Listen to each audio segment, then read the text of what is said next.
Good morning and welcome to Saxo Bank's live market call. Today is Thursday, 29th of October, November rather, 1 month forward.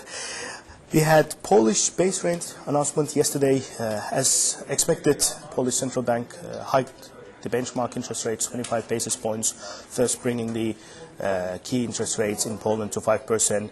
And in the statements that the Polish Central Bank made after the rate decision, they basically gave signals that the hiking process is not over and more hikes would be coming in the upcoming months. In the U.S. session, we had once again disappointing U.S. figures.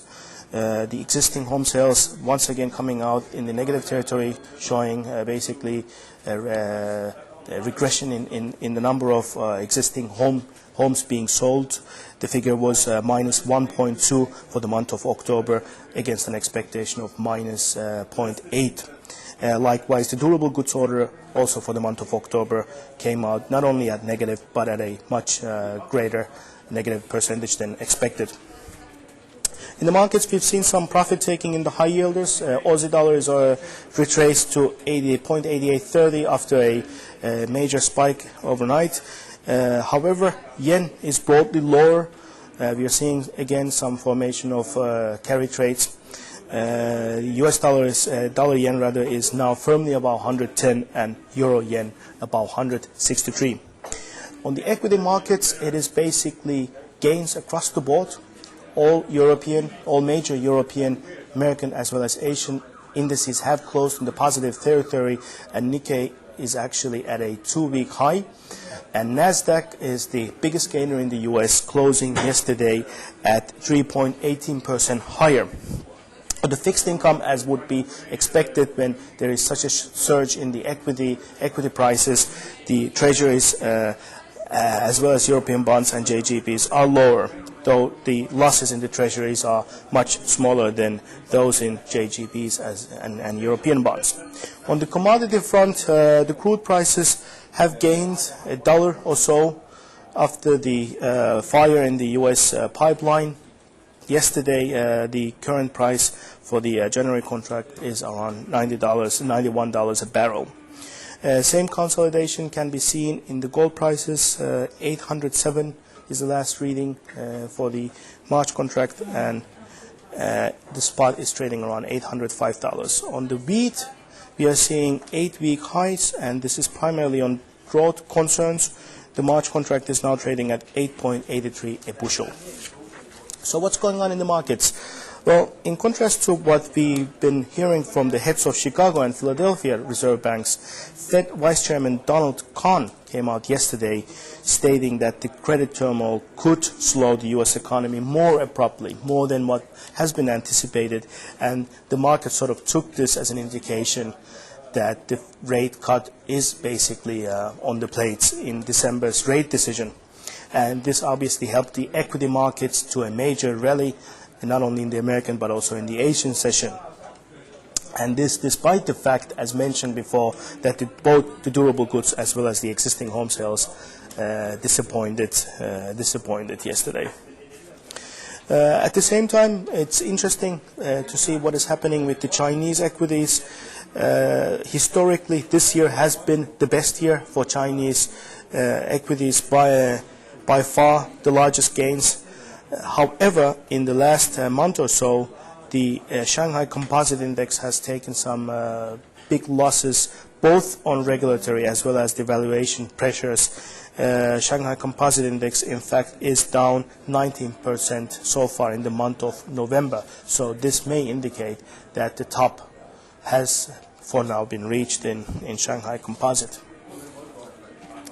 The calendar items for today are quite heavy.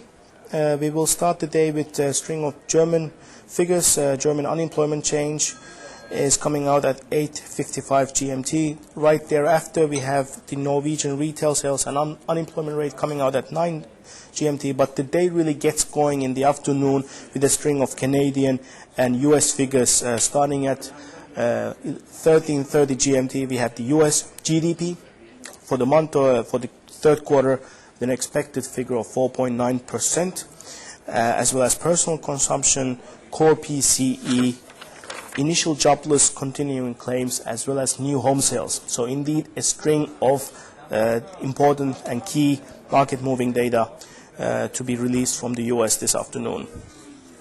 Tomorrow, likewise, we will see some important US figures. We have the personal income as well as personal spending figures being released, as well as PCE deflator and Chicago Purchasing Manager Index. Likewise, there is some European figures coming out tomorrow. We have the Eurozone GDP as well as Eurozone consumer confidence figures. Our FX trade of today is actually in Eurodollar. We've seen some consolidation in Eurodollar as dollar has been on the defensive this week, but we feel that the fundamentals for buying dollar still do not exist, and we are buyers of Eurodollar today at 1.4845 bit. We keep a tight stop at 48.20, and our target is just above 49, that is at 149.07. On the equity side, we have a mean reverting model in Novozymes, a Danish cutting-edge producer and researcher of fuel ethanols.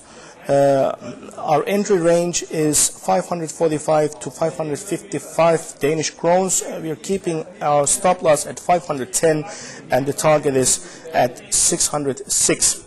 The holding period for this trade is 5 days.